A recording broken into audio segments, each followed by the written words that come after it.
మహామత్య,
మహామత్య, క్షమించండి క్షమించండి.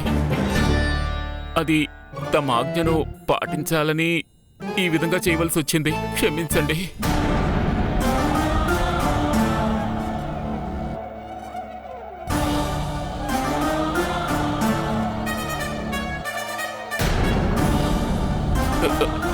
మహారాజా, ఏంటి ఏంటి ఏంటి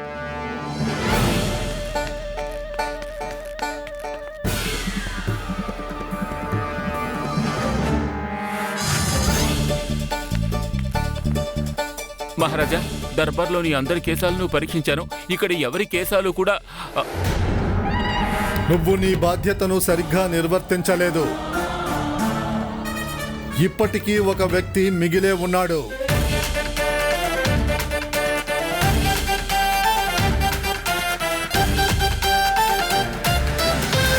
మహామతులు గారు, వదిలేచ్చు కదా. ఇంత పెద్ద దర్బార్లో ఆ ఒక్క అపరాధి గురించి తెలియలేదు అంటే ఇంకా ఒక వ్యక్తిని పరీక్షించడంలో ఏం తెలుస్తుంది?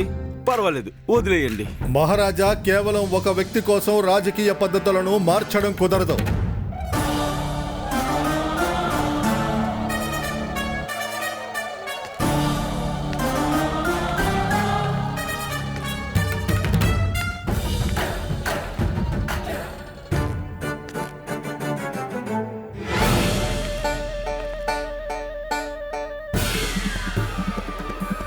వద్దు మహామతులు గారు, వద్దు వద్దు వద్దు వద్దు వద్దు మహామతులు గారు, వద్దు.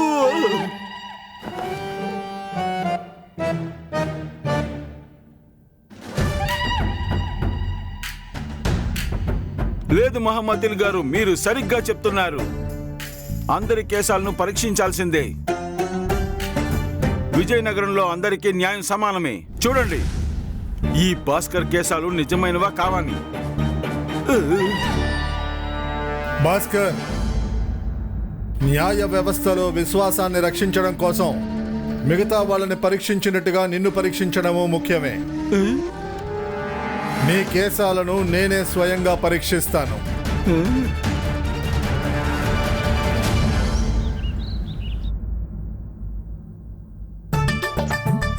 రామ గురించి ఎప్పుడైతే భాస్కర్ ఆ విషయం నాకు చెప్పాడో అప్పటి నుంచి నేను ఈ విషయం ఎవరికీ చెప్పలేక నా కడుపు ఉబ్బిపోయి నొప్పి వచ్చేస్తోంది. అవును కదా, కడుపు నొప్పి కోసం అత్తయ్య ఒక మూలిక ఇచ్చేవారు. ఆ మూలిక ఎక్కడుందో వెతుకుతాను.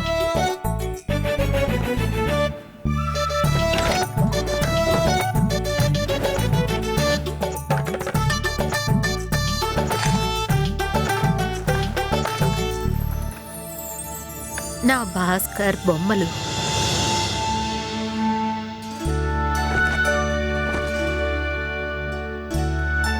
పండిత రామకృష్ణ గారు, పండిత రామకృష్ణ గారు. భగవంతుడా, ఈ అమ్మాయిని నేను ఏం చేయాలి? తన ఇంటిని వదిలేసి రోజంతా ఇక్కడే ఉంటుంది.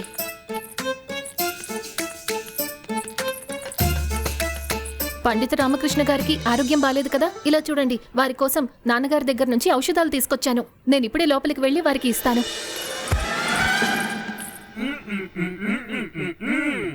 కానీ భాస్కర్ దర్బారుకు వెళ్ళేటప్పుడు నాతో అదే చెప్పాడు, వారి ఇంట్లో విశ్రాంతి తీసుకుంటున్నారని. నేను ఇప్పుడే వారికి ఔషధాలు ఇచ్చి వస్తాను. ఈమె భాస్కర్కి స్నేహితురాలు కాదు, అతి పెద్ద సమస్య.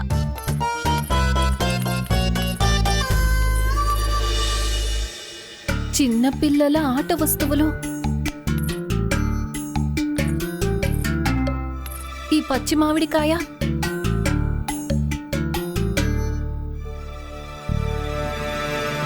కడుపు మీద చెయ్యి పెట్టుకోవడం. భగవంతుడా, నేనేదైతే ఆలోచిస్తున్నానో అది నిజమేనా? భాస్కర్కి సోదరుడు రాబోతున్నాడా?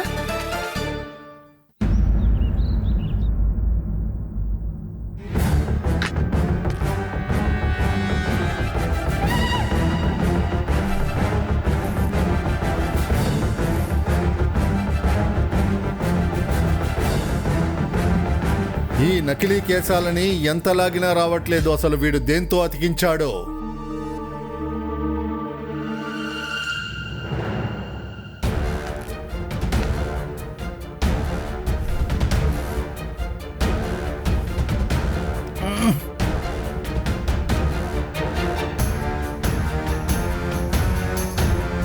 మహమ్మతుల్ గారు గట్టిగా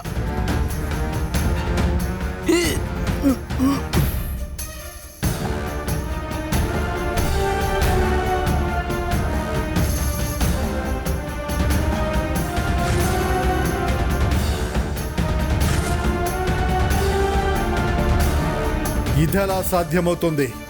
తను నిజమైన కేసాలయ్యే అవకాశమే లేదు.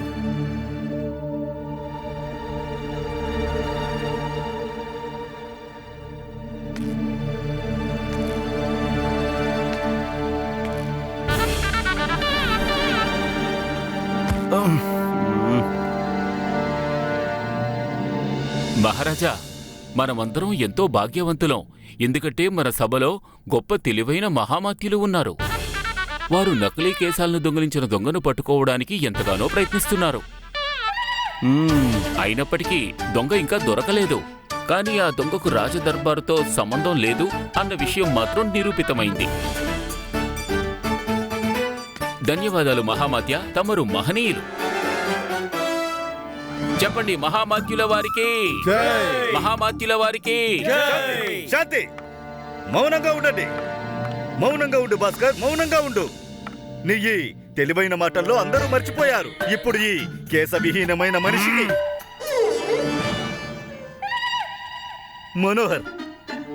మనోహర్ మహారాజా, మనోహర్ గారికి న్యాయం లభించలేదు. వీరు ఇప్పటికీ భార్యా వియోగంలో ఉన్నారు. ఏంటి? నేను మీ ఇద్దరి తరఫున చెప్తున్నాను. మహారాజా, మనోహర్ల వారికి స్వయంగా ఆ భగవంతుడే న్యాయం చేశారు. చూడు భాస్కర్, నువ్వు మళ్ళీ మూర్ఖుడ్లా మాట్లాడొద్దు. భగవంతుడు ఏం న్యాయం చేశాడు అంటే మీరిద్దరూ ఇదే కథ చెప్పాలనుకుంటున్నారు. అయితే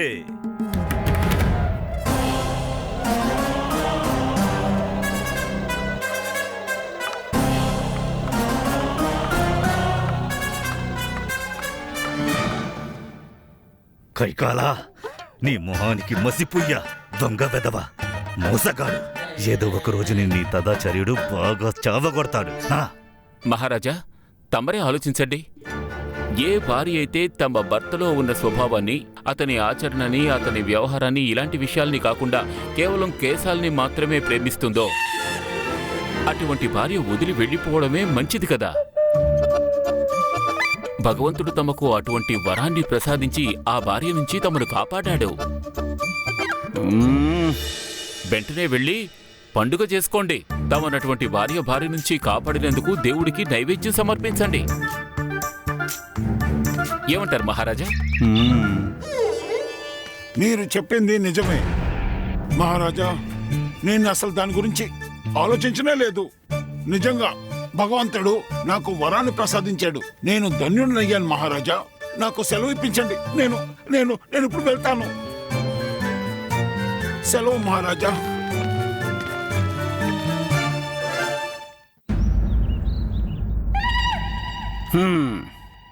భాస్కర్, మహారాజా, నిజానికి నీలో ఎలాంటి గుణాలు లేవు, కానీ నువ్వు ఒక గొప్ప తండ్రికి పుత్రుడివి.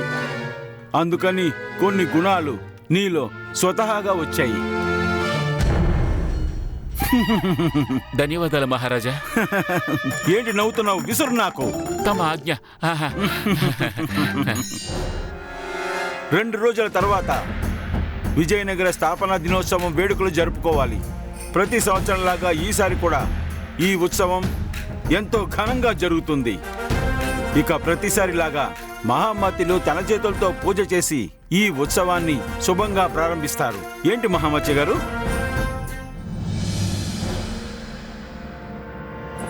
లేదు మహారాజా, హ? ఈ సంవత్సరం పూజ మహామాత్యుల వారు చెయ్యరు. ఎందుకు? పండిత రామకృష్ణ 20 ఏళ్ల తర్వాత విజయనగరం తిరిగొచ్చారు.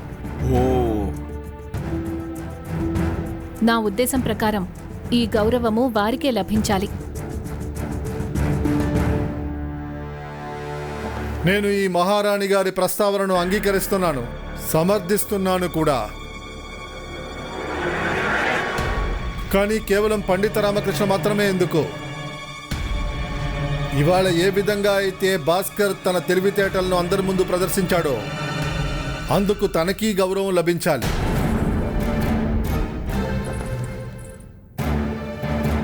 ఏమంటావు భాస్కర్? అది తమరి కృప మహామాత్య.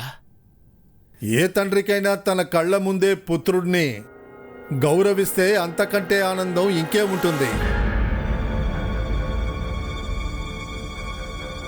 అందువల్ల రేపు తండ్రి పుత్రుడు ఇద్దరూ కలిసి పూజ చేస్తారు, అది కూడా సమస్త విజయనగరం సమక్షంలో.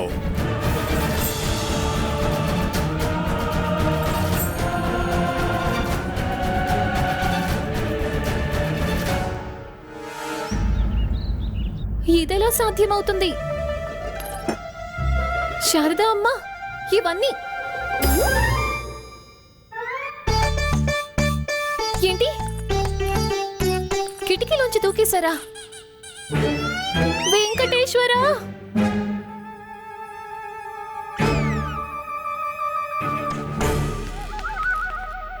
అలాగా, ఆయన కిటికీలో నుంచి దూకి ఎటో వెళ్ళిపోయారా?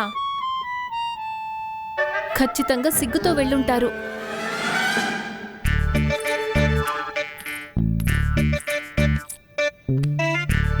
కానీ శారదా అమ్మ, ఇవన్నీ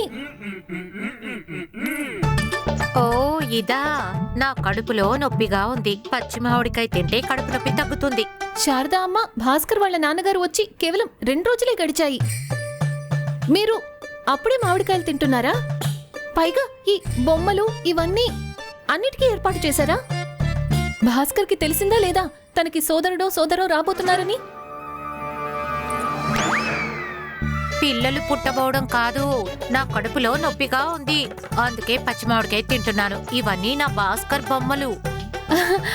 అలాగా, ఇవి భాస్కర్ బొమ్మలా? మీకు కడుపులో నొప్పిగా ఉందా? క్షమించండి శారదా అమ్మ, మీరు నొప్పితో బాధపడుతుంటే నేను వాంతుల వరకు ఆలోచించాను. కానీ మీకు అకస్మాత్తుగా కడుపు నొప్పి ఎందుకు వచ్చింది? అది నీకు తర్వాత చెప్తాను. నువ్వు ఇక్కడి నుంచి వెళ్ళు, నేను విశ్రాంతి తీసుకోవాలి. అలాగా, మీరు విశ్రాంతి తీసుకుంటారా? కానీ శారదా అమ్మ, అరే వెళ్ళి ఇక్కడి నుంచి. సరే సరే, నేను వెళ్తాను.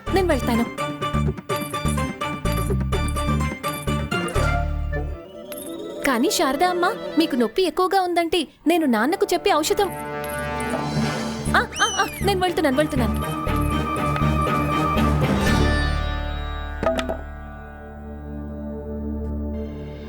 అమ్మ మహాకాళి, నా భాస్కర్ని ఆ కైకాల నుంచి రక్షించు. నిన్ను నువ్వు ఆ కంసుడి నుంచి ఎలా రక్షించుకున్నావో అలాగే. ఉత్తమం, అత్యంత ఉత్తమమైన ఆలోచన మహామత్య. లేదు మహారాజా, ఇది సంభవం కాదు.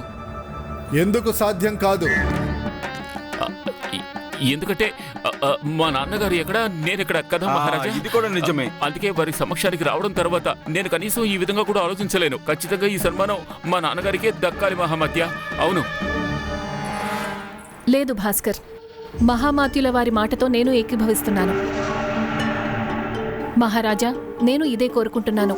ఈ సంవత్సరం పూజ పండిత రామకృష్ణ గారితో పాటు వారి పుత్రుడు భాస్కర్ వీరిద్దరి చేతుల మీదుగా ప్రారంభం కావాలి.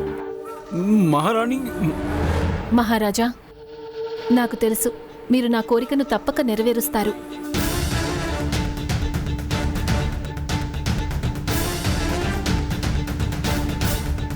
మహారాణి గారి కోరికే నా కోరిక కూడా. ఇక ఇదే నా నిర్ణయం.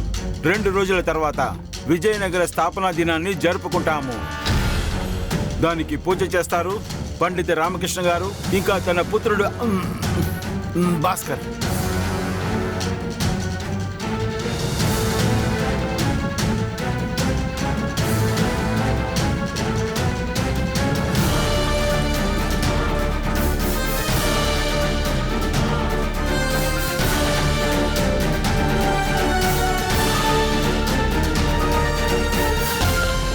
మహారాజా, తమరికి తెలుసు కదా మా నాన్నగారికి ఒంట్లో బాలేదు. అంతేకాదు, వాస్తవానికి ఈ రాజ్యస్థాపన పూజ వంటి కార్యక్రమాలు రాజవంశీకుల చేతనో లేక రాజదర్బార్లోని ఏ గొప్పవారి చేతనో జరిపించాలి. అందువల్ల తమరు, మహారాణి గారు లేదా మహామాత్యుల వారి చేతుల మీదుగానే ఈ పూజా కార్యక్రమం జరగాలి మహారాజా. కానీ భాస్కర్, మేమందరం ఇదే కోరుకుంటున్నాం. ఈ సంవత్సరం పూజ పండిత రామకృష్ణ చేతుల మీదుగా జరగాలి. మహారాణి, తప్పకుండా నేను తమ నిర్ణయాన్ని గౌరవిస్తాను. కానీ ఒకవేళ మా నాన్న ఈ ప్రస్తావానికి ఒప్పుకోలేదంటే? ఒప్పుకుంటారు, తప్పకుండా ఒప్పుకుంటారు. ఇక రాజదర్బార్కి సంబంధం లేని విషయానికి వస్తే, పండిత రామకృష్ణ విజయనగరానికి ఎంత త్యాగమైతే చేశారో, ఎంత సేవైతే చేశారో, అవన్నీ చూస్తే ఆయన ఏ పదవిలో లేకపోయినా ఏదో ఒక పదవిలో ఉండటం కంటే చాలా గొప్పది. అందువల్ల ఈ సంవత్సరం పూజ పండిత రామకృష్ణే చేస్తారు. అర్థమైందా? అర్థం కాలేదా? నాకు అర్థమైంది మహామత్య. కానీ మా వారు నాన్నగారు ఎప్పటికీ మహారాజు ఆజ్ఞని కాదని అనలేరు. అవునా మహారాజా? ఖచ్చితంగా, ఖచ్చితంగా. ఓరిని, ఈ దుష్ట కైకాల ఏదో కుతంత్రం పన్నినట్టుగా ఉన్నాడు. దీనిని ఎలాగైనా అంతం చేయాలి. కానీ ఎలా?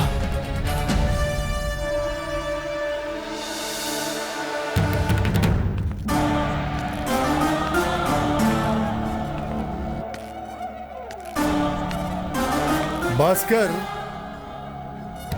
మహారాజు మహారాణి ఆజ్ఞలను శిరస వహించాలి. దానిని అవహేళన చేస్తే నాకు నచ్చదు, నా ఖడ్గానికి నచ్చదు. అర్థమైందా? అర్థం కాలేదా? అర్థమైంది మహామత్య. తమరు ఇంత వివరించాక అర్థం కాకుండా ఉంటుందా? నేను, మా నాన్నగారు ఇద్దరం కలిసి ఈ పూజా కార్యక్రమానికి ఖచ్చితంగా వస్తాం.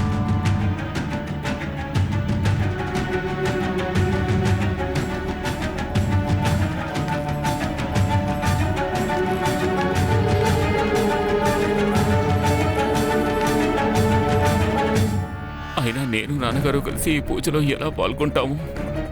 ఈ సమస్య నుంచి ఎలా బయటపడాలి?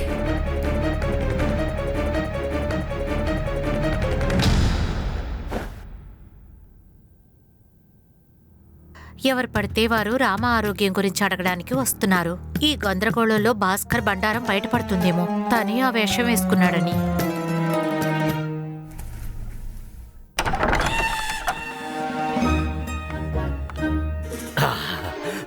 నేను ఈ మందులను పండిత రామకృష్ణకి ఇస్తాను.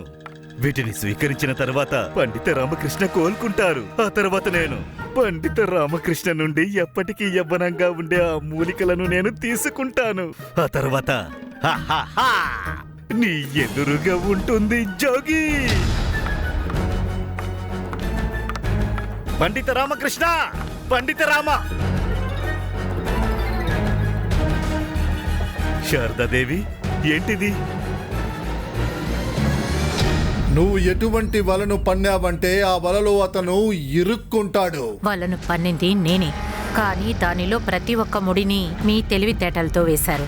నా సాంగిత్యంలో ఉండి పన్నాగాలు పన్నడంలో ఆరితేరిపోయావు. రేపు పూజలో భాస్కర్ బండారం బయటపడుతుంది.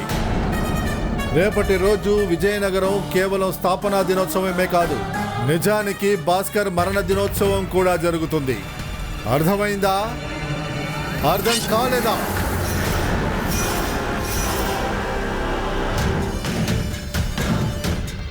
బయటికి రా పిరికి పంద.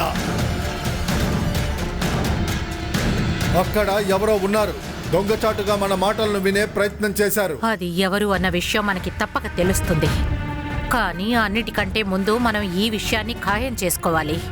భాస్కర్ ఆ పూజకు తప్పకుండా రావాలి. ఎందుకంటే పూజలో పాల్గొనకుండా ఉండడానికి ఖచ్చితంగా ఏదో ఒక ఆలోచనను పన్నాగాన్ని పన్ని తీరుతాడు. అప్పుడు తను తన తండ్రి పండిత రామకృష్ణ వేషాన్ని ధరించి మన కళ్ళల్లో దుమ్ము కొడతాడు. మృత్యువు నుండి కైకాల చేతులలో నుండి ఎవ్వడూ తప్పించుకోలేడు. భాస్కర్ తెలివైన వాడంటే తనకంటే తెలివైన వాడిని నేను.